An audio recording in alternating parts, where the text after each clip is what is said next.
One of Scotland's greatest musicians asked Deputy First Minister Jim Wallace for help reassuring the authorities he was not some charlatan imposter.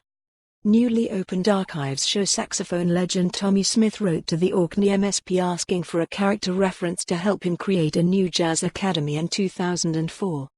At the time, the Edinburgh-born musician had run the Scottish National Jazz Orchestra for almost a decade and wanted to name its teaching arm the Scottish Jazz Academy.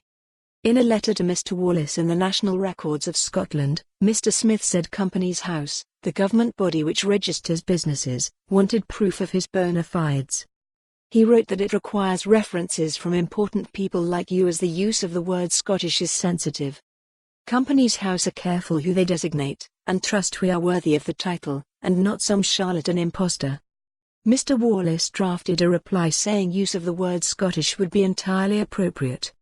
He wrote, "Your personal contribution to jazz in Scotland, and indeed internationally, is both known and most highly regarded.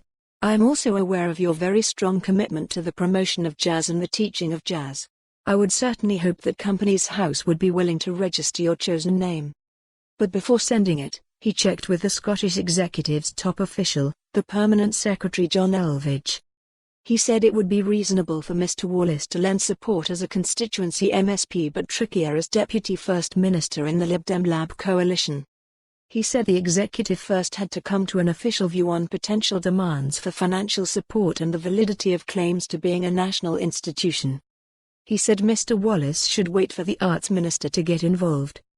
Mr Smith never set up his academy, but his jazz orchestra and youth jazz orchestra continue. For more on this story, visit the news article link.